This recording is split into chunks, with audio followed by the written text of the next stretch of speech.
All right, you guys, we're back. The original two on the show, Javon, Sean. This show should be called The Group Chat Was on fire this weekend because that group chat was on fire. Javon, what's good, man? Sweet, sweet victory. I get it. Man. Saturday, sat down on my couch in front of my 72-inch 4K television and watching some football. And I watched the Great White Hype look like great garbage. Oh, man, it was beautiful. It was beautiful, man. He wasn't good. I just want to say all things come to light eventually, and just a great day. Just a great day. I went from seeing that to seeing my Seahawks put that whooping on San Fran again. I had a great day Saturday, man. I had a great Saturday night. Oh man. Saturday was crazy. I'm just gonna say this. I was hot. I realized something about myself.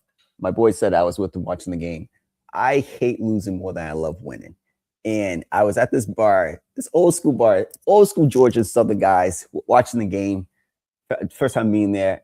And the first thing I walk through the door, I see these three guys outside. I'm like, hey, what up?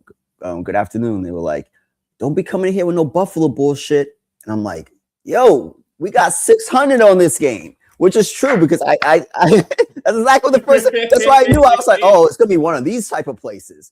This guy comes up to me at the bar before the game. I got 100. Pull $100 out. You want to go for on Buffalo? I had bets in. I was like, yo, nah. So he bets this Buffalo fan for $100. But it was dope because people were just talking crap, and it made the game more exciting. But the reason I was mad, and we'll get into the call, but also I was waiting to talk crap to that guy who looked like Trick Daddy after the game to say, yo, and what I had to take that L, and I'm seeing your message and stuff. I was hot. I'm texting my girl, and I'm hot because I'm like, yo, if they lost and there was no all these, I would be cool. But I lost 600. And then I had this guy in my ear the whole time. Yo, Sean, I'm sitting here trying to figure out, because I'm on the couch and I'm like, yo, why is Sean going so hard for the Bills right now? No, that's the backstory, yo. So it makes sense. I'm not a Buffalo fan. I don't care less. But the money, but it wasn't the money. It was the man behind me who looked like Trick Daddy talking crap the whole game to me. Coming up to me, like just talking crap. They can remember Buffalo only led by once, 24-23. That was the only time. And so when I think Cooks makes the catch, I jump up like, yes. And then the guy looks at me, older gentleman. He was like, young man, look. And they said it was interception. Yo, I was heated. I was hot. Even talking about it now, I'm still hot. And I dapped him up at the end of the game. The other guy felt bad in front of his wife, had to give him $200. But that was the backstory of why I was going so crazy about Josh Allen and the Buffalo Bills. I'm not a Buffalo fan, I can care less. But that's the backstory of what happened. That is, y'all, because I'm trying to tell you, if y'all were in our group chat, bro, and y'all saw how we've been talking in there since that game, y'all would know why I'm laughing so hard. That explains so much, bro. That's what's everything, yeah. Sean, you're funny, bro. You're oh my goodness.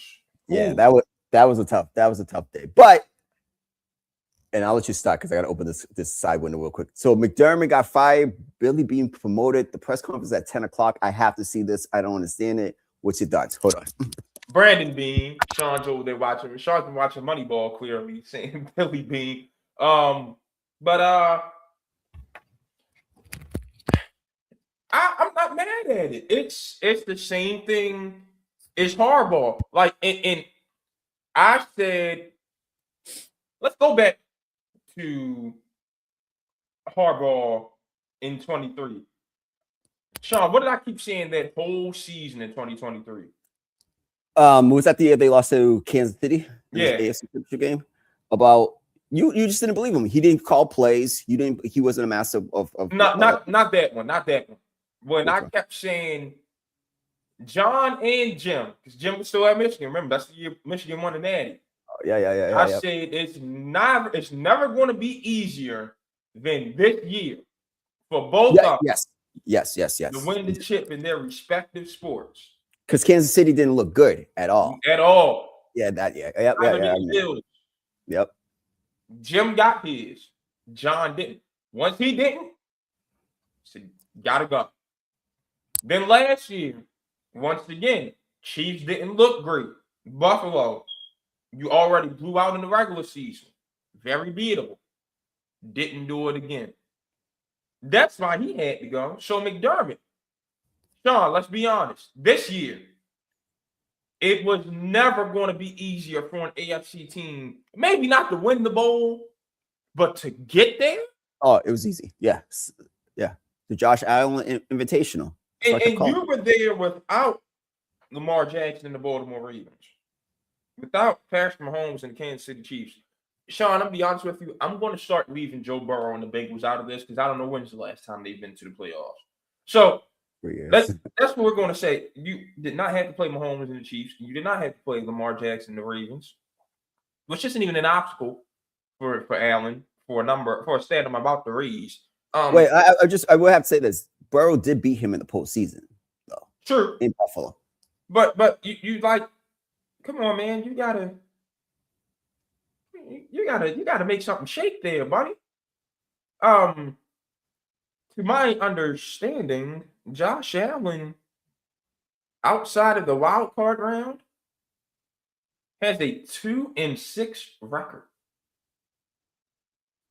And those only 2 wins are against Lamar Jackson. So that says all I need to say about that black ass quarterback back home. Damn. So when that's the situation, something's got to change. Now, with McDermott, I feel like his thing is a little more of a slippery slope than Harbaugh because no, you got to go to because the team just kept coming up short in the biggest moments, right?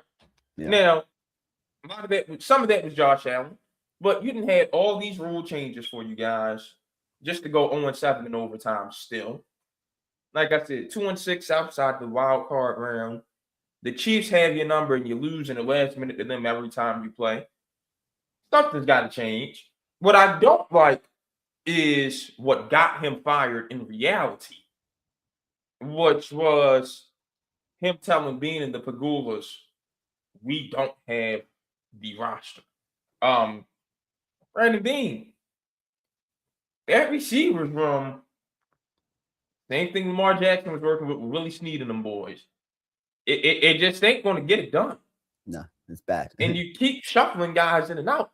But then again, McDermott was almost on equal playing field with Bean in terms of decisions over the roster. So, buddy, you got some blame for this. And also, all of y'all are to blame because when all of us people who see the light started saying Stephon Diggs made Josh Allen, y'all made it a point to never get him another good receiver again, so that can never happen because y'all want all the credit to go to him. So that's on y'all.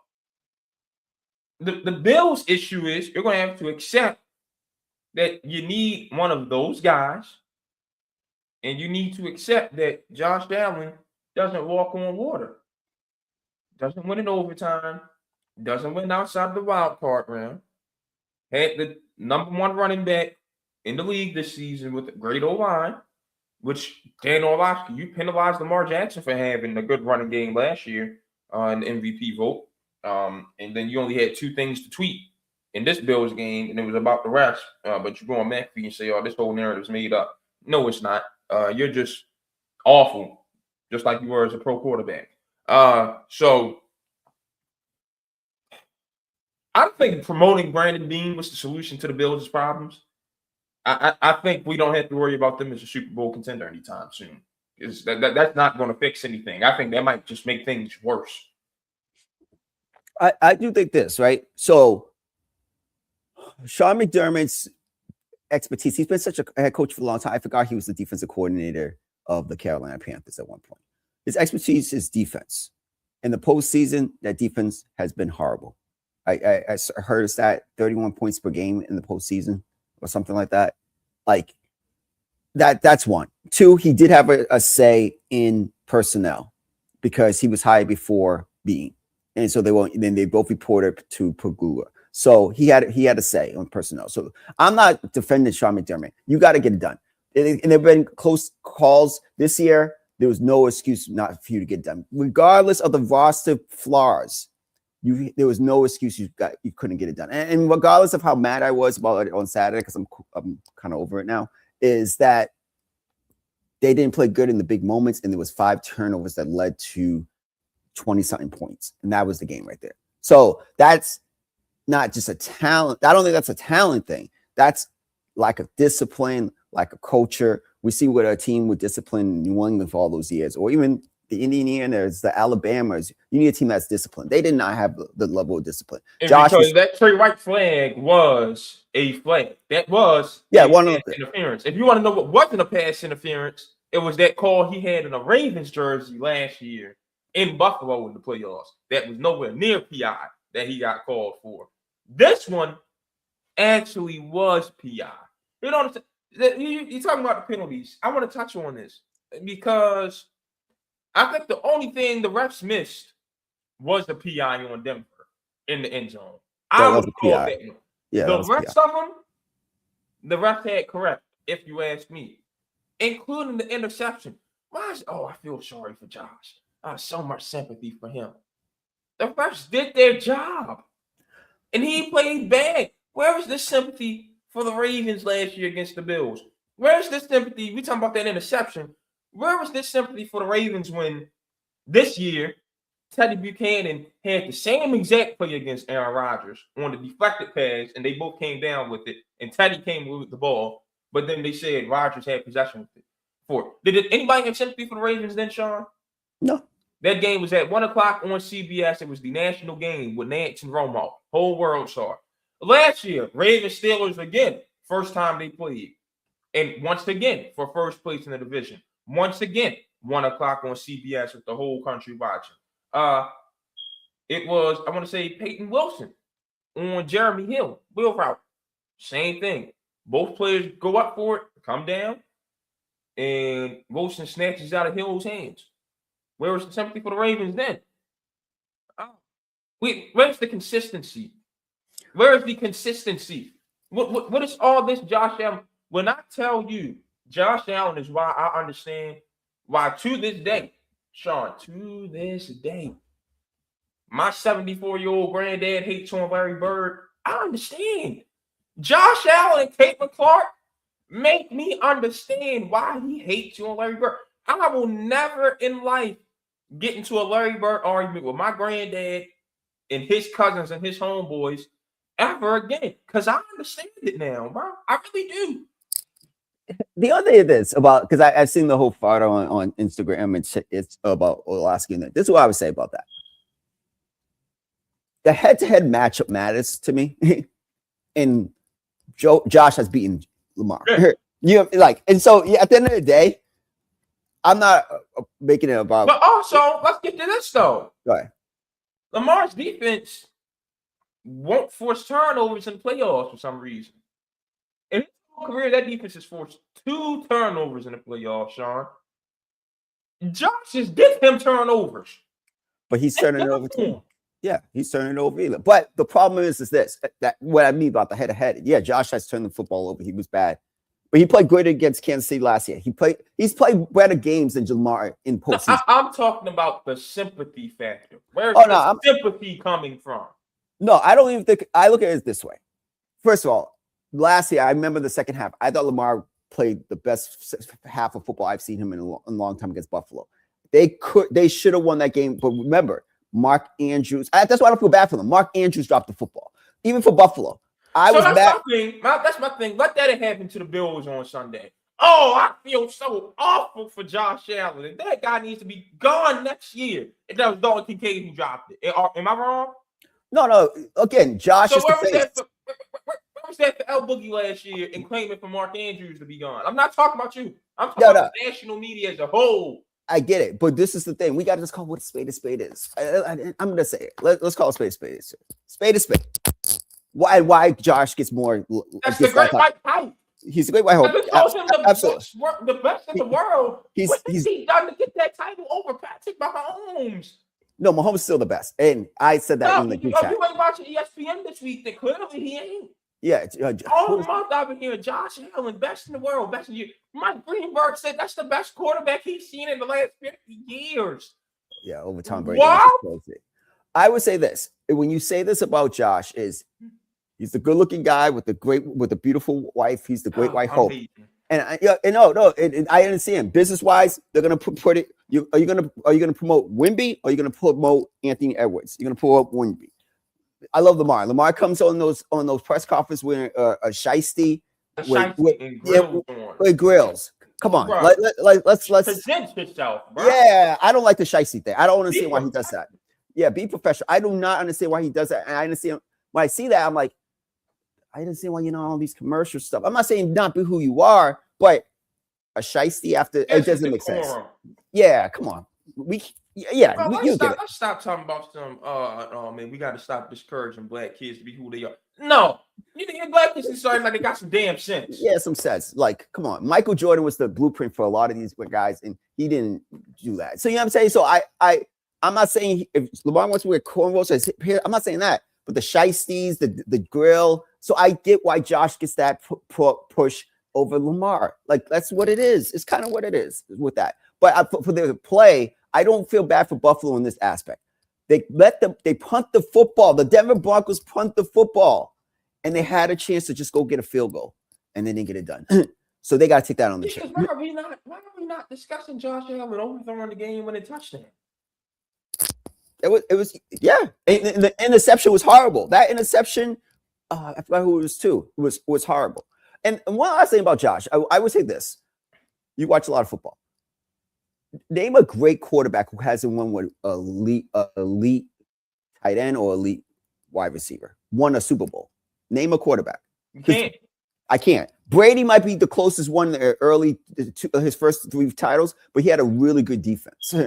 But when Brady became the GOAT, he had Gronk. At some point, he had Aaron Hernandez. He had Randy Moss, like Peyton Manning. Brett Favre had Antonio Freeman. You need somebody. So I would give him in this asset. That's why I don't get why Bean kept his job. Keon Coleman was a disaster. Stewart, all right, you could get that. I think Keon Coleman needs to play another snap in the NFL. Oh, he's horrible. No, he's not taking football. His brother needs to be in the UFL this spring. Yeah, spring. he needs to be gone. He doesn't. So my thing is, everyone wants to. Know what's going to happen to Josh? And I hate to say this. You see what happened to Cam Newton? Like in the sense of you put everything on this guy. At some point, he's going to break down. He's turning 30 in May. You got to figure it out. And that's why I don't get how the general manager kept the job, but the coach got to go. Like the GM has not done a good job. They said that he's drafted since Josh Allen 2 Pro Bowlers. That's it. You got to go. That was the problem with Belichick at the end of the run. It was like he ain't drafting well. That was one of the main reasons. You got to go. So I think it's a combination. Buffalo hasn't got over the hump. Josh has not been good. Oh, he was not good on Sunday. He was not on Saturday. He was horrible. And I think that's why I'm not mad at Josh, or I'm not going to blame. He went up there crying and took an accountability. Why are you sticking up for him? I'm not sticking for his play. I will give him that. When he went up there and said, hey, man, feel like I let my team down today. At least you owned up to the fact that you played like garbage. That made me realize, you know what? I can respect him, but have beef with his fans. Absolutely. That told me. Absolutely. That's why I said to be in the chat, because it's not the first thing he said. He didn't say the refs. He didn't say the call. He said, I let my team down. And you know what? That's what lost McDermott his job. Yes. If I'm ownership, your quarterback got up there and took accountability. But you got up there blaming everybody under the sun. Exactly. And no, I agree. Standing up for Buffalo. What you mean you standing up for Buffalo? They changed every rule in the book for y'all except the tush push. And y'all did the most complaining about the tush push, even though y'all don't even play the Eagles. And y'all used it more than anybody not named the Eagles this year. So you gotta go. That's that culture and locker room stuff I be talking about. Personality means a lot. Listen, and I'm going to be honest. I'm hearing Dable. I'm hearing Joe Brady. I don't really like Rex Ryan as an analyst, but I agree with him on this because I think I said it on the show before. Bill Belichick would be the perfect guy for that organization, but they ain't gonna do that since you promoted Brandon Beane to the right the whatever football president of football operations. But they need a guy who's gonna set the culture like that over there. Joe Brady's, you love Joe Brady since LSU. He's probably gonna I would give him the job over Brian Daboll. But I don't know. They got a lot of things. They don't have a pass rush. They don't have a elite receiver at either position. Yeah, we're going to be having this conversation next January again. That's simple. Buffalo will probably go Daboll, and Daboll will go to Beane, and Beane will listen to him in the essence of, hey, when we had Josh really going over here, it was with Diggs. We got to get something like that, especially since Diggs is in this division now, and Garrett Wilson is over in New York. We got to get that for Josh again. So I think from that standpoint, Daboll probably is the answer for Buffalo. Okay. And I'm just saying that because I want the Ravens to get Clint Kubiak bad. you really like Clint. You really like Clint. After Saturday's game, I said, yeah, this shows me everything I need to see. Listen, Clint's daddy was the best OC the Ravens ever had. You can get him. And then when I texted the group chat, I said, and take whoever McDonald's top assistant on defense is, that's not the defensive coordinator, and make him your DC. Once I saw it was Josh Bynes, a Super Bowl champion linebacker with the Ravens, I said, oh, yeah, this is destiny. Hire Kubiak as the head coach. He can go ahead and do whatever he wants with the offensive staff. And anybody on that Seattle defensive staff that is looking for a promotion, anybody on their staff, anybody on Tennessee's defensive staff, and anybody on Miami's defensive staff. Anybody who's looking for a promotion on those three staffs, the Charger staff, bring them over. Bring them over, and that's your defense. I just cannot believe for the life of me that they let that walk out the door. I mean, I look at the Seahawks, and all I see is Ravens football. Well, it could be. Yeah, they let him out the door. Young Belichick, you can't let that. But I do like that if you pair them two. And I would go with Daboll if Flores doesn't get a job in this cycle and he comes into Buffalo. That's what I would do. Bring Flores as my DC. Then I'm off. Even keeping Brady if you wanted to, and make it like an all-star staff. That's what I would do if Buffalo does that, and the Ravens do what I say. Considering, Mahomes is done for the year, most likely next season. If we don't see a Buffalo-Baltimore EFC championship game, I'm going to flip. I got to see the talent. The talent upgrade needs to be Baltimore has the talent. Yeah. And they play each other next year, too. Second place schedules. Yeah. They have the talent over there in Baltimore. It's just, it just got stale.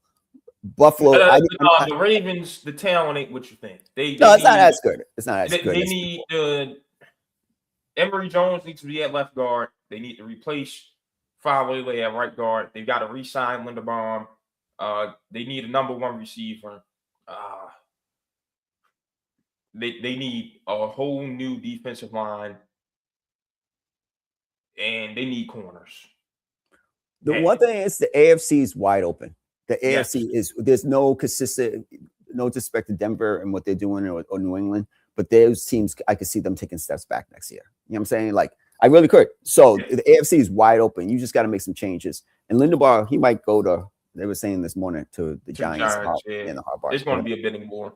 Yeah, but, I mean, speaking of Denver, when you talk about the whole sympathy thing from this weekend, all sympathy should have gone toward the Broncos. To win like that, and then immediately get the news of Bo Nix is done with a broken bone in his ankle. The Denver Broncos were the only victims of this weekend. Simple and plain. The only thing I would say is, because we could talk about a little bit. I don't think that Patriots team, they've won because their defense has played good, but I don't think their offense has played good. They're not unbeatable on Sunday. They're not unbeatable with Jarrison. I really believe that. That offense has looked crappy the whole postseason. Yes. I'm going to go for New England because I want my people back home to be happy, but I wouldn't be surprised, and I'm not betting on that game, that Denver beats New England. I'm going to be real. Like, I won't be surprised if Denver gets into the Super Bowl just because I don't think that New England offense has played good at all. this postseason. They just play two really.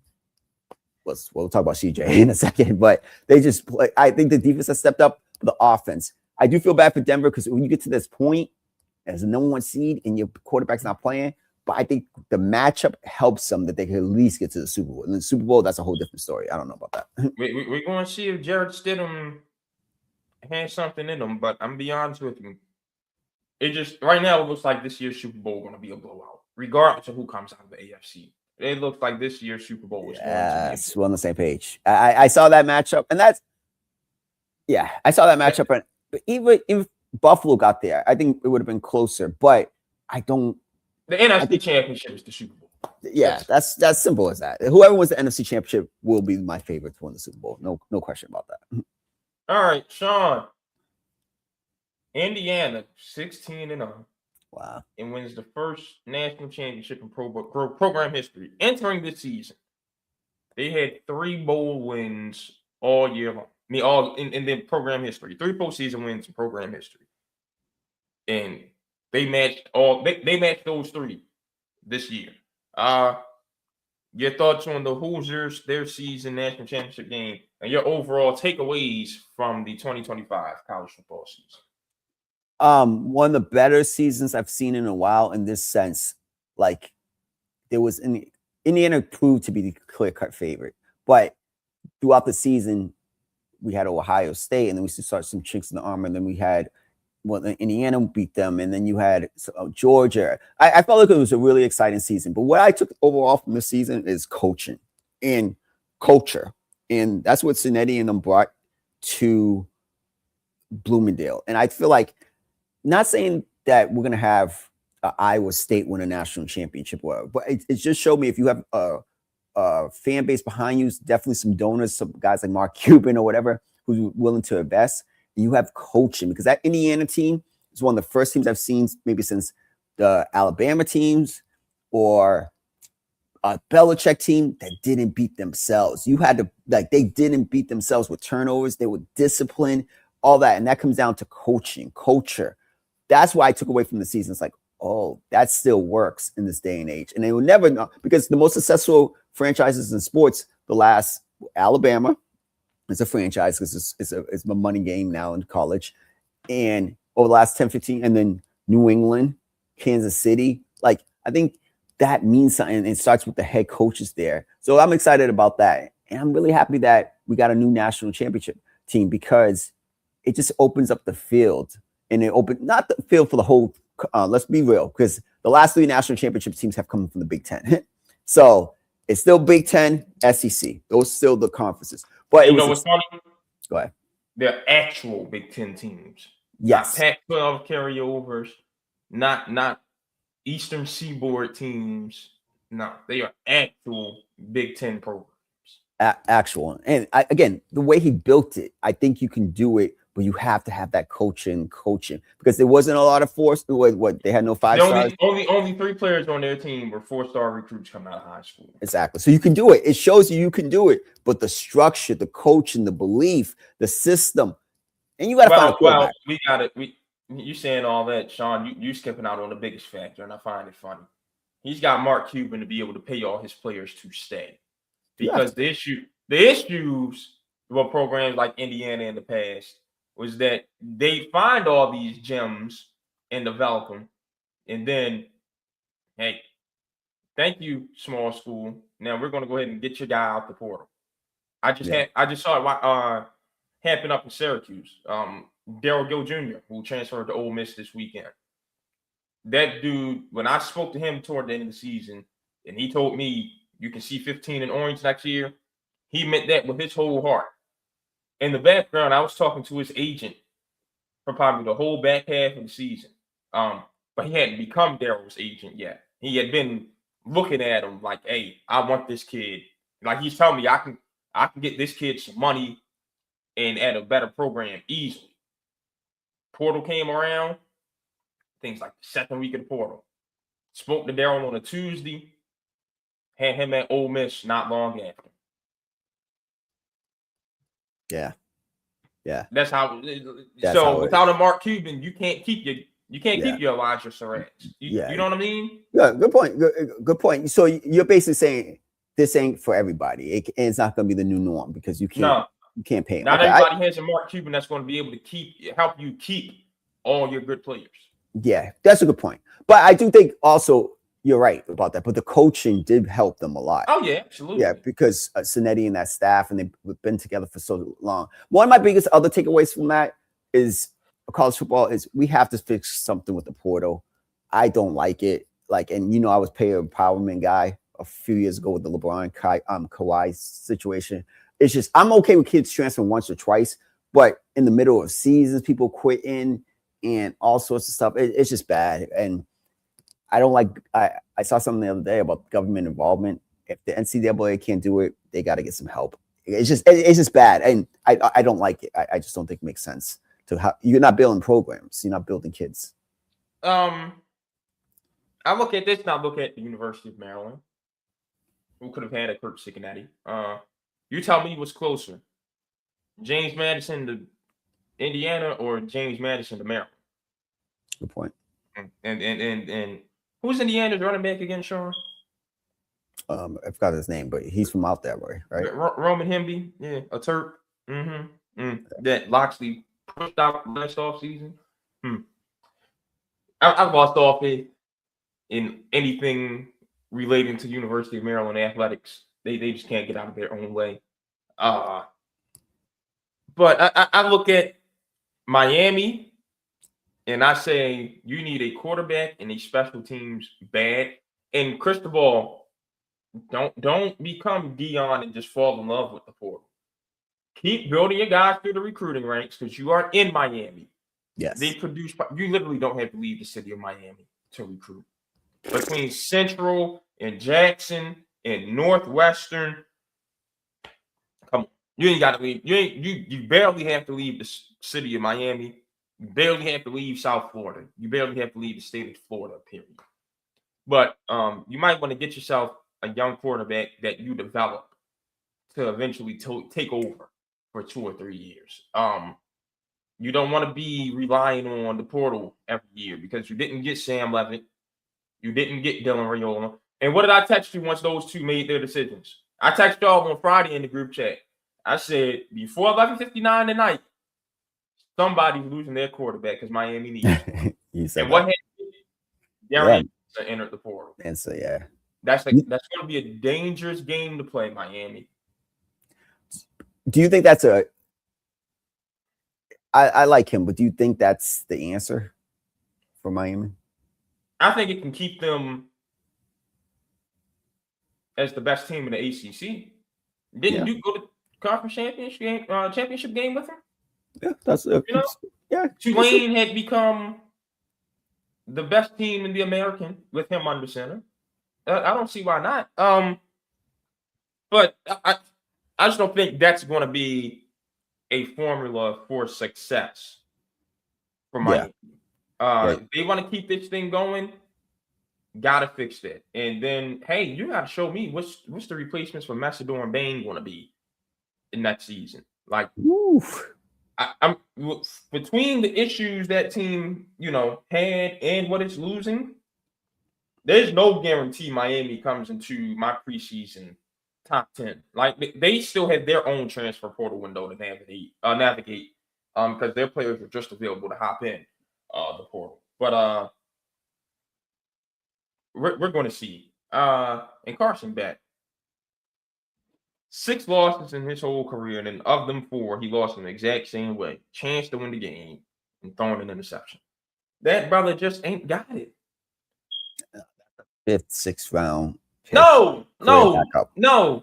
You F out. You F out. We're going to start being honest, bro. You F out. Go be a superstar over there. We ain't doing all that. Listen, backup quarterbacks make $4 to $5 million. That dude will be a third string on someone's emergency back. Third quarterback. Yeah. Nah, man. It's good living. F out. Because I know once I put you in the game, you're going to throw a pick. What am I going to do that for? You know how people stay in school and they improve? He regressed so much since he played. He should have came out after, if he wanted to play and get a high pick, He should have came after what, his junior year, senior year, or something. I don't know. These kids been in school for so long. I don't even know what they are anymore. I gotta be honest. And so, yeah, but the point is, he should have came out early. He's one of those kids we like, yo, you should have came out. Like, he's not good. And then Sean, what date was the national championship this year? Was it the 19th, right? 2 days ago. The 19th. Yeah. What date is it next year? Oh, you texted me the 25th. Ladies and gentlemen, I have fixed the college football game. Sean, go ahead and open the calendar app in your phone. Yeah, I got you. I'm gonna go ahead and walk you through this one. All right. 2027? No, 2026. The year 2026. Uncle Von's gonna go ahead and fix all the college sports for you right here. We're bringing back multiple transfer portal windows because if Sarah, the biology major, can transfer, why can't Dante, the chemistry major, transfer? He just so happens to play football. You're never going to win that argument in court, and I agree with it. So you will have a winter transfer portal window that opens January 5th and stays open to January 16th. All right? Mm-hmm. Looks good to you? And that is because the national championship would have been on New Year's Day under my control. So, New Year's Day championship, portal opens on the 5th, closes on the 16th. Now, in my world, not only does that mean that's the window you had to hop in the portal, that is the window that you had to join a new team. We are getting these kids on campus and registered for classes by the Tuesday after MLK Day. We are setting that as the deadline for everyone to be registered and right for the semester. Because we have to start getting back to the academic calendar meaning something in college football. So you can enter the portal on January 5th, and you need to have a new home by January 16th. That sound good for you? Sounds good. Winter workouts begin February 2nd. Spring practices. You have a window that begins April 14th and ends May 22nd. So you have that whole 5-6 week span to get your 15, I think 12 spring practices, either 12 or 15 spring practices out the way. Then you have your summer portal because winter semester is over. Everybody else can switch their schools now if they want to. These kids can too. Summer portal, you have from June 1st to June 18th. Same thing I said about the winter. Hop in the 1st, you have until the 18th to find a new program. Fall camp begins August 3rd, ends on the 28th, because now you're at game week. Opening week of this season, Sean, starts September 5th, that weekend. Yep. Last regular season game, November 28th, Thanksgiving Saturday. Conference championship, December 5th. We're going from a 12-team playoff to an 8-team playoff. I'm not doing it anymore. We don't need 12. We're going from a 12-team playoff to an 8-team playoff. Damn. Y'all will have December 12th off because if you notice, I only gave teams one bye week. September 5th to November 28th, that only gives you room for one bye week. You do not need 2 bye weeks for a 12-game season. What sense does that make, Sean? No, makes no sense at all. I didn't like that. You get one bye week between week 1, week 13, September 5th, November 28th. If you want a second bye, get to the playoffs. And your second bye will be December 12th. Well, if you miss your championship game, then December 5th also. Quarterfinals, December 19th. Semifinals, December 26th. National championship, New Year's Day. It's that simple. No one's playing football during the second semester. You still got 2 weeks after football season ends to go kick it with your family and decide if you want to go to a new school or not. You're fine. Is there anything wrong with that calendar I just proposed to you? No, but why 12? Now why 8 over 12? first of all, that would mean some of these. Well, okay. I could stick with 12 because if you are playing in that first round, you most likely didn't play conference championship weekend, so you had your bye already. So I could go with that. But my thing is, why am I going to reward some schools with a home playoff game? But then the better programs in the playoff are not going to get one. So I'm incentivizing you to miss your conference championship game so you can get an extra home game and make that money off of that. You know what I mean? That doesn't make sense to me. If I go down to 8, I've got 4 quarterfinal games and 2 semifinal games. That's 6 games. That's my New Year's 6 bowl games right there. And nobody gets the advantage of making extra money on an extra home game. That's why I'm going down to 8. Okay. I've been an advocate of this. I think we should give it a conference championship games. I just not a big fan of because it messes up seeding. Let's just play your regular season games. Let's judge it off that. That's how you make the postseason. The conference champion is the one who won all those games within conference during the season.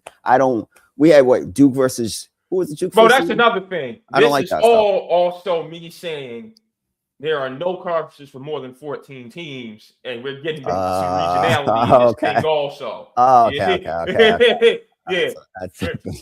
We're getting back to that. Okay. So that is how you fix the calendar. Same thing with basketball, because we don't talk about enough. Basketball needs this calendar fixed too. They gotta do something. Like opening night this year should have been November 4th, and the national championship game should be March 30th. You play 32 regular season games in college, right? Yes, most of the time. 32 games. No, 33. From November 4th to March 8th, that is more than enough time to get your 32 game regular season and your conference championship weekend out the way. And again, like I said, we're going to these 14 team conferences. If it were up to me, we did that. Conference tournaments in college basketball would be reserved for the top 8 teams. I don't need to see the bottom 6. I just don't. And those games go on Big Ten Network Extra and ACC Extra and ESPN Plus anyway. Shrink every conference tournament down to 8 teams. Yeah, I'm just not a big fan of that conference tournament. I understand it's extra revenue and people go to like Big Ten tournament. Everybody's in Indianapolis. Oh, I love conference championship. I can't get with you on that. Yeah. I will watch the SoCon conference tournament and get some good basketball out of it. But again, we got all these leagues giving their Sean. Remember last year we're seeing number 1 seeds with triple and quadruple buys, so these smaller conferences can ensure their best teams get into the tournament. Yeah, just shrink it down to 8 teams in the conference tournament. That's 4 games to be played. I mean, that's 4 rounds a game. Yeah, that's 4 days. You don't need 4 days to complete that. You'll be fine. And you can do 5 if you want to give the conference championship game teams an off day before they play the title game. But March 4th, opening night, selection Sunday. November 4th, opening night, selection Sunday, March 8th. National championship on March 30th. That's more than enough time. It's called March Madness. I don't want to be seeing the national championship game in the second week of April. No one does. Yeah, I agree. But I don't see, like when you said, I like the idea of dropping it down to 8. No, I keep it at 12, but it's going to get to 16. I don't think it should go past 16. If it gets past 16, then this is crazy. At some point, it's going to get into February at this point, at this pace. It's going to be, the NFL is usually the second week of February or whatever. The week prior will be the national championship game. I could see it being conspired up together to make it seem like this whole football thing. I can see it happening that way. It's going to go to 16 teams at one point. But that's how I'd fix the calendar. But my takeaways from this year, it's not going to be the same old guys. And money has given way for new programs to emerge. So if you're serious about winning, get some money.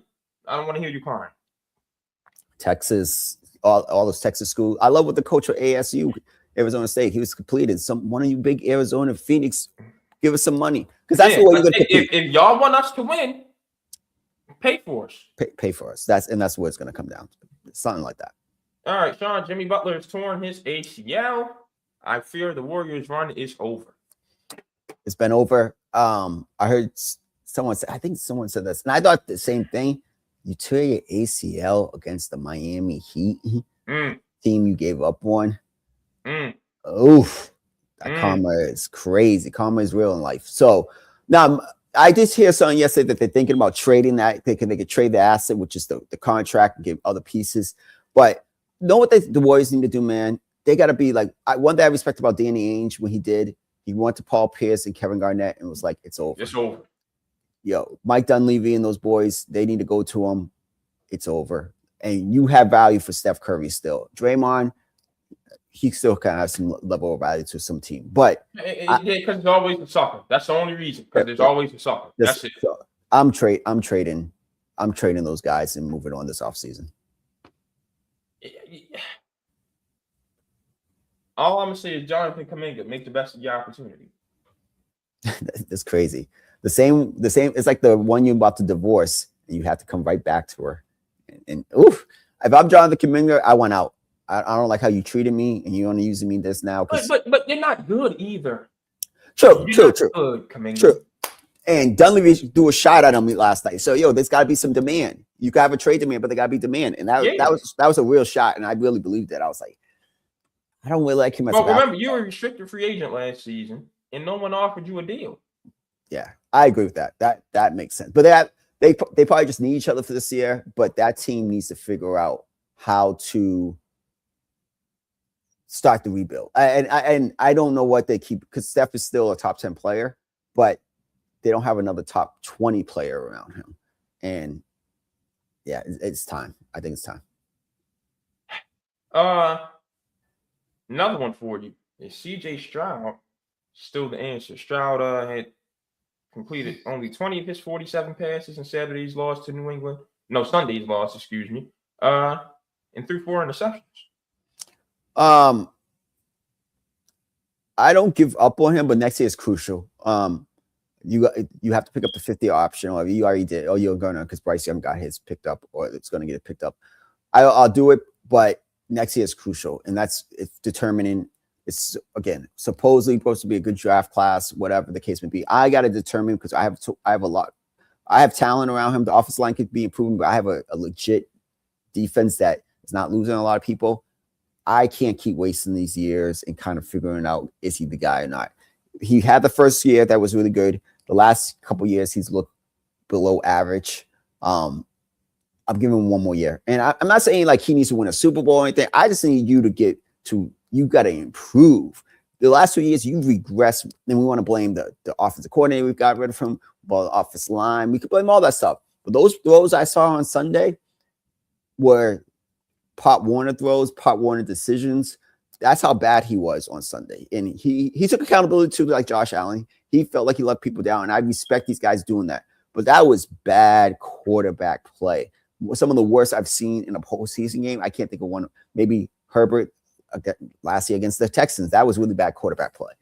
This was up there, and they got to figure it out because they have too much talent. So when he started hanging out with Michael Parsons, doing that Bleacher Report show and all that, I knew it was going to go downhill. How long have I been saying Michael Parsons is just not good for a locker room that's trying to win something? It rubs off. That's why the Ravens need to get rid of Marlon Humphrey. That crap rubs off. Yeah. And I'll be honest with you, I look at Stroud, and you look at Herbert, who you just named, and how he's been in these playoffs, and we'll see what he does with Mike McDaniel. But I'm coming real close to getting to the point where I'm going to stop saying I was wrong about these quarterbacks that I didn't have faith in coming out of college. Turns out I was right about CJ Stroud. Mm-hmm. The playoffs have me thinking I was right about Justin Herbert. After all them apologies we gave him on this podcast, they are rescinded until further notice. Yeah. Houston, you have a problem. Now, for everyone who's saying he should have been benched for Davis Mills in that game, I think Ryan Clark put it perfectly. He had to play that second half because you had to figure out this is your guy I'm moving for. Yeah, that would have destroyed his confidence probably. And he's not the guy I'm moving for. It's just not. It's 2 years, and you're drafting someone right now to get you out of the division, which the Texans have never done, and he's not going to be the guy to do it. So you can't let that defense go to waste. You got to get the quarterback in there. Have to. Yeah, I just think like there has to be something on the regression why he's regressed so bad. I think they're going to give him one more year, but that's it for me. If it doesn't work, they can definitely bring in the following year some competition or just a straight out replacement for him, because you can't keep wasting the time with him. And it's the lack of development in and being that reckless with the football. Yeah, it's been bad. And I'm starting to really believe what Tom Brady said about like the pre-snap reads, people not thinking the game through, because some of these young quarterbacks, even Caleb Williams, where some of the throws, you're not reading the game. And it's just, I'm worried for how these quarterbacks are being developed. And they're not being developed because they keep switching schools, they keep bouncing around. It's too much. It's scary to develop. I might actually pick quarterbacks who stayed 3-4 years at one school. That might start being in one system, my criteria. Yeah, who knows? Quarterback development is starting to look like youth basketball development. It's horrible right now. All right, we just touched on Herbert. The Chargers have hired Mike McDaniel to be their offensive coordinator. McDaniel was 35-33 and 0-2 in the playoffs in 4 years as the Dolphins head coach. But he is well revered for being one of the brighter disciples of the Shanahan coaching tree. Your thoughts on this one?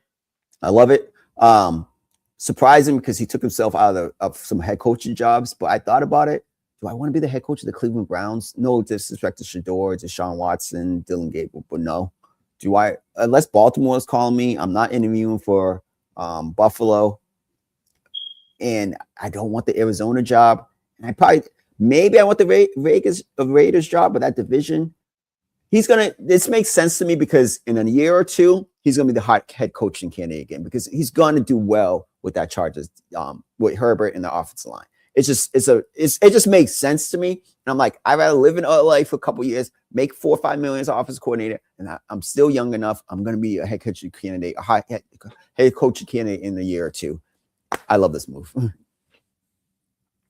I'm going to say this. We all know Mike McDaniel. I've got to walk back a previous comment of mine because I was bugged out on this one when I said sometimes, I'm not walking it back. He had times in Miami where he looked like he should have been a quarterbacks or wide receivers coach and passing game coordinator, right? Because how soft that team looked, how weak they were up front, and boom, boom, boom.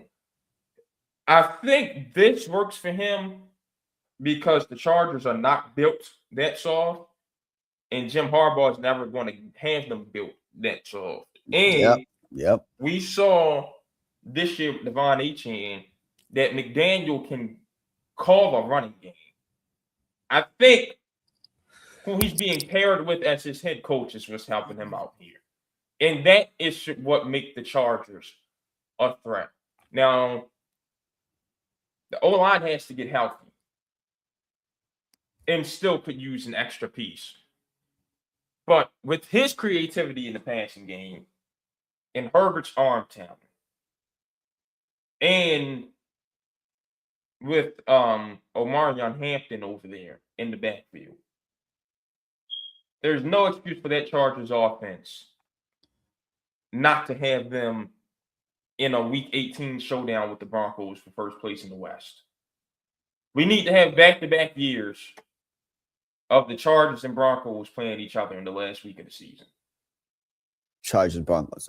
They should. They have to upgrade their talent on. Again, who's their guy? Who's their guy as a receiver or tight end? I don't think they have that. McConkey and Gadsden are going to be fine. I think they're going to be fine. And Keenan Allen's still there to mentor them.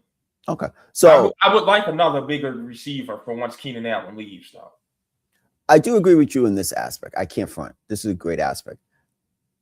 So it's like, Robert Saleh, he's going to probably be the coach of the Titans, but it really works well with Shanahan because he has someone who has expertise in that side of football. So I do agree with you with it looks like a match made in heaven, McDaniel with Harbaugh, because he is soft, but now you have a coach that's not his culture. So if McDaniel ever gets a coach job and Salah's going to get the Titans job, who he pairs as the offensive coordinator, to me, if I was the ownership interview him, is just as important as getting him as the coach. Like, if that makes sense. Like, it's super. That's why I said with Dable. I don't mind Dable being the coach of the Buffalo Bills, but you got to bring Brian Flores needs to be signing that contract in Buffalo the same day you sign that contract. Yeah. Certain coaches are just these coaches are not Kyle Shanahan or Sean McVay or something like that, like, or McDonald. Like, you gotta. If I'm seeing any lacks of this, you need to come with someone just as strong on that other side of the football for you, who's a complete opposite personality, things like that of that nature. I think that works better. Yeah, let's see how this works. I think this is going to be very interesting to see how this works. But I do think that it was a great hire. Yeah. Next year, I've got a couple Week 18 matchups that I need Goodell to schedule. We know the East is coming down to the Patriots and Bills. I want that Week 18. We know the West is coming down to Denver and the Chargers. I want that Week 18. I think Eagles and Cowboys might be good enough to put on Week 18 this year. Because Dallas is going to do something to get that much better to be a playoff team again this offseason. From now on, Chicago and Green Bay, Week 18. I would not dismiss Minnesota or Detroit. Not with JJ McCarthy. No, but if they get, I'm not a big Kyler Murray fan, but I love Kevin O'Connell. I really do. I think he's one of the best young coaches in football. If you get him with someone like a Murray or someone like that, I might believe in that situation. Yeah, but I mean, if it's Green Bay and Chicago, then you'll have Minnesota and Detroit playing Week 18 also. And you could have one of those situations where you end up with just an NFC North Saturday on ESPN. NFC, actually, now I think about it, might be stacked next year. Yeah. Philly, Dallas. I think the Commanders or Giants might be better, depending on the moves. The whole North. The West has the West. Yeah, it's just the South. It's just the South. That's simple as that. But someone has to win that division. So. And the South is going to be a 4-team race next year. Mark my words. Wow. New Orleans? The South is going to come down to the left. Tyler Shuck played, 5 games last year? Something like that. Well, he played less than half the season. And him taking over had the Saints 2 games out of first place to end the year. Good point. And he showed promise. He showed they might have something. They might have something. That was one I might have been wrong. Yeah. But I do think Kellen Moore is definitely one of the better offensive minds in football. So, I'll give him credit. Speaking of which, I'm glad you said his name during this segment. The Eagles are the losers in this situation, by the way. Because I don't know who's going to be their OC now. Yeah, they wanted McDaniel, right? I don't know if they did. But my thought process was they were supposed to be willing to sell the house to go get him. Yeah, he was the best offensive mind. He was the best offensive mind. He had a but if I'm McDaniel, I'd rather take the Chargers job than take the Eagles job. The reason is that regardless of the fact, he's going to get another head coaching opportunity. We all know that. It's set up for him. But I think Justin Herbert is way better than Jalen Hurts. And I do think the pressure trying to be that offensive coordinator again for the Eagles, the Chargers are the second team in LA. They share a stadium with the Rams. No one cares about the Chargers like that. You could just be there chilling and wait for your opportunity because you're going to be, even if you want to wait 3 years, you're still, I don't think he's in his 40s yet. He's going to be another head coach job with Justin Herbert. But if you go to Philly, you got Saquon and you got a great defense to back you up and you got Smitty and you can go to ownership and say, hey, y'all don't need to move AJ. Trust me, everything I call, he will get the ball. If he doesn't get the ball, y'all will know that your quarterback is the problem. When you're the OC, right, and you're not the head coach, you're the OC, and your goal is to be a head coach anymore. The job is to get a Super Bowl is better in Philadelphia. But your job is just to look good offensively and to build yourself back up to be a candidate, which I think that's part of it. You can do that in Philly, and your whole selling point will be, hey, if you get me a GM that's going to give me a roster, I will deliver. that pressure. But he's good enough that it would have worked in Philly. I can't. Yeah. He would have done really. One thing about him, offensive schemes, he's really He would have good. been quarterbacks coach along with OC. Yeah. So he'd be with Hurts every day. Hey, get one the ball. Yeah. Good point. I can't disagree with that. Yeah. Talent wise, it makes sense. But I'd rather work under Harbaugh than Sirianni. Just for that's the Yeah. Because you have to work. You're not the head coach. You have to work under this guy. Yeah. So I don't know. Sirianni looks like an undercover cokehead, bro. Just look at his eyes, bro. I'm telling you. Speaking of, I gotta say you something. They had it. my man Michael Irvin looking crazy with AI. Oh, I saw it. Yeah. I saw it. I cried laughing. And you know the crazy thing about that game, like the Hurricanes did everything they were supposed to.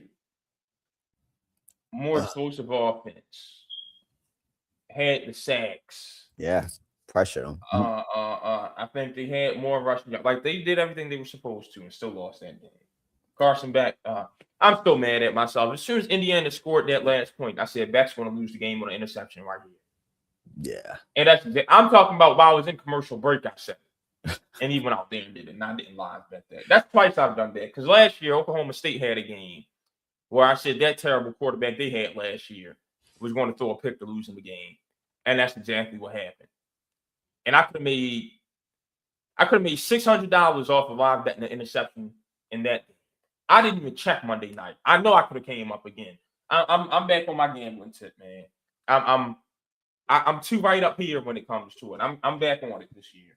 I gotta slow down because I was chasing my bets on Sunday, but I did hit and I didn't really because you can't gamble down here. So we texted my boy back home to do it for us.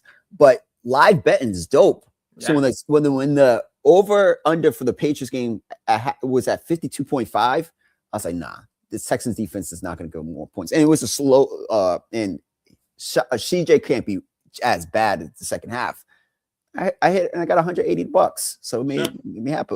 Live betting is crazy. I'll be too addicted to it. So God's good keeping me down in Georgia. I got to chill out with that. Oh, speaking of Georgia, the Falcons have a new head coach, Kevin Stefanski, and the black population is not happy about it. Oh, no. You know, they love them some Shador. The Sanders family is family. Yeah, in Atlanta. Yeah, this will be fun. It was a whatever move to me when they got him because I'm like, first of all, you won the race for Harbaugh, but if I was Harbaugh, I would take the Giants job too because I like the talent more than you do. But they have a lot of talent on both sides of the football. That defense is better, really good. And then the offensive side, they just need a quarterback. But I just don't, Stefanski, I would have just kept Morris and told him, yo, you need a better offensive coordinator. And that's it. The key to them is this sounds and smells like and looks like to me, they think Kirk Cousins is the guy. And when you think Kirk Cousins is the guy, I don't believe in you. So that's why I thought, who's your quarterback? Then we can have a conversation. You got Drake London, you got Bijan Robinson, you've got Kyle Pitts. Stefanski's a former coach of the year. We know he can make an offense run. It just comes down to solving the quarterback situation. Is Michael Penix your guy or not? And I think that's what Stefanski is there to solve. I don't know if he'll give him a fair shot. Look at his work. Shador is busting down my AP. Mike Penix is do-rag every Sunday. We sure Kevin Stefanski ain't going to have a problem with that? Your Falcons fans is down there really fearing they just got a racist head coach. It cracks me up. It really does, man. Oh, like somebody had a real essay on Twitter dedicated to Michael Penix and his do-rag and how not to let Kevin Stefanski discourage him. I was laughing, bro. No, that's why. I've been on the show. I don't believe in Michael Penix, but I don't believe in Stefanski's ability to develop quarterbacks because he had Baker in the building and Baker left the building. Oh, and you saw what Baker said yesterday. Work to seeing Stefanski twice a year. Woo! I love Baker, man. I really do. I love the moxie. I love the arrogance. I love everything about it. That's the quarterback I would go to war because he might lose you some games with some idiotic plays. You know he wants to win. He wants to win, and he's going to hold grudges. I love that about him. But yeah, they like it. I like Matt Ryan being in charge down here. I think we got to give take some power from the Blank family, but I don't know. I don't know. Let's see how it is. But there's a lot of talents on the offensive side. They should. The biggest disappointment to me last year about them when I watched them was the offense. How it just had all this talent and just couldn't move the football. And they did look better with Cousins than Penix. I'm just not a Penix guy. I think he's great at throwing the football down the field, but I always get worried when I just see guys hit passes down the field because the NFL game is a short pass game. Fast, get it out the pocket. Can you hit the intermediate? And he doesn't have enough zip on those throws. Yeah, he's not good enough. So I think they got to find their. You drafted him with the 8th pick. You gave Kirk Cousins he struggles. I don't know what it is about lefties that they just can't do certain things. But yeah, if someone's running a slant from the left side, he can't make that throw. Man. I don't know. I don't see it. I think their quarterback is in another organization, to be honest with you, or in this draft class. I would take Trinidad Chambers. They gave up their first round pick, but he might fall to the second round. I think he'd be a great quarterback for the Falcons, but Stefanski's racist, I guess, so he ain't taking another black quarterback. So Ty Simpson will be their quarterback at some point. Oh, Lord have mercy. Oh, yeah. I don't believe in Ty at all. At all. Man, and that's how you know we're getting ready to wrap up. Let's get through these. Yep. Sean, has Florida basketball figured it out? Playing much better. Have they figured it out? Do I believe they're a national championship contender? Yes, because of the experience and the head coaching. But do I believe they're going to get it done? No. I really think they can get it together as conference play goes along. Like you said, they're playing much better. Xavier Lee seems like he's finally comfortable in the system. There isn't much relying on Boogie Fland anymore, which was a problem. I told you I don't like these Calipari guards anymore. And the big fellas present a problem for everyone. Thomas Hawk and those guys. I think Todd Golden just needed a little while to figure out what his team is and how they should play together. And they've gotten better. So the Gators, don't count them out. Sean, Duke and Carolina. Last week, Duke swept Stanford and Cal. And Carolina got swept by Stanford and Cal. It's time for Hubert Davis to go. Can't do it anymore, man. We said it last time. Carolina needs to get out of the whole, we want to bring someone with Carolina roots and stuff. I know that sounds good. Who's next in the pipeline? No, go out. One of these NIL merchants. Yes, go out. It's a shame Carolina has had an all-star and Lord knows how long. Go out and go get you another guy outside the Carolina tree. That's all I got to say about that. Hubert Davis, he lost his job. I believe. Unless, he's got to go. All right. You touched on earlier, the Titans hiring Robert Saleh as head coach. He'll fix the defense, but is this the best for Cam Ward's development? I'm not sure. I need to know who Robert Saleh's OC is going to be.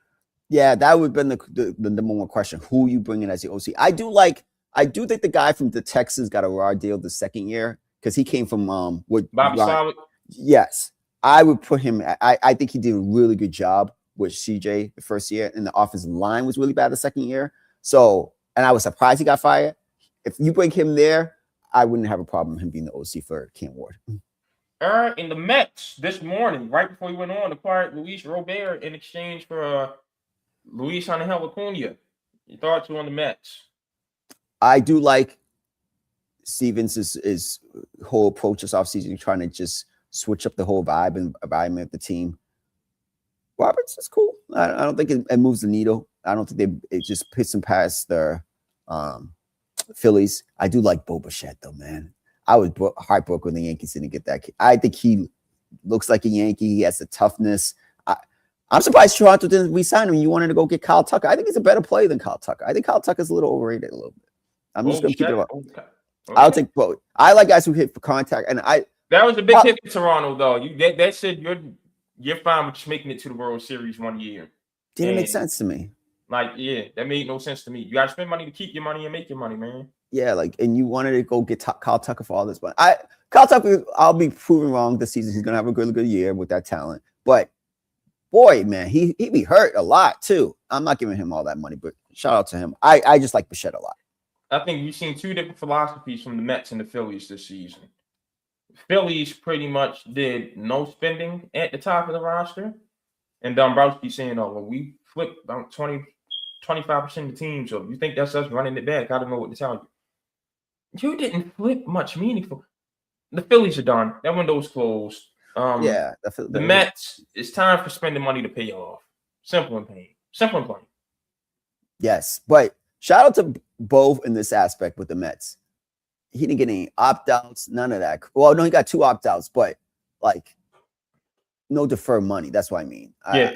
We need to get rid of that deferred money crap. Like as a bitter Yankee fan, and I'll sign that as a bitter Yankee fan because we ain't doing it. I still don't get why we ain't doing it. Like, come on. Like the Yankees have been horrible this offseason. Hasn't improved that team. I'm done with that. Give me, it's crazy about all this. I still ain't ready to just hand the Mets the NL East championship. Nah. For some reason, I feel like the Braves have a real resurgence on the way. Too much talent down here. Too much talent that they underachieved. They got off to a horrible start last year. I doubt it happens again. Too much talent for them to be. I think I want to go to a Braves game. Being at that complex when I came down there last fall, like, you know what? That's probably the very vibrant place on like a Saturday night when they've got the Fox game, Yeah, you should come down. Next year, I was thinking about this the other day. I'm going to come make the trip up to Baltimore and we're going to a Ravens game. You let me know when the schedule comes out, which one I should come when you're going to be in town. I'm coming to a Ravens game. I've never been to a Ravens game. Because I got an agent that I've got to go to a Ravens game with this year. So yeah, I got you. I got some just hosting people this year. I got to get on the phone with Unc and get the tickets and everything. Say nothing but a word. Let me know. All right, before we get out of here, who you betting this weekend? I'm not betting, but if I was a betting man like I was last week, I think it's gonna be closer than people think. I'm taking the Broncos on the points. Broncos plus 5.5, huh? Mm-hmm. I think the Patriots win, though. I think the Patriots win, but I think it's gonna be a really close game. I like the under 42.5. Oh, the Broncos, Patriots. When I see that 42.5, I see the number 43, and the most likely way you get to 43 is a 23-20 game. I don't see two teams scoring 20 points in this one. I'm not betting. I'm let that go. But I would say this too. What's the line for the Rams Seahawks? I'm not even going to Seattle 2.5. I think the Rams win. I think it's a rematch 25 years later, Patriots Rams Super Bowl. I'll be honest with you. I'm just watch that game for enjoyment. Nobody's been putting that. Like some of us forcing me to bet this week. Like I just had to put a boatload on the under of the Patriots Broncos game because I'm not touching that Seahawks game. Yeah, six. I'd have to find a real prop for that Seahawks game. And Zach Charbonnet's out, so they lost their change of pace back. It's going to be a fun one, man. Yeah, that's going to be a great game. 6:30 on Sunday. Everybody's going to be on the couch. Yeah. I'm going to be on my couch. I can't wait. All right. Well, you got anything else before we get out of here? Nah, just like I said, Patriots, Rams is my new prediction. And yeah, let's see how it goes. Yeah.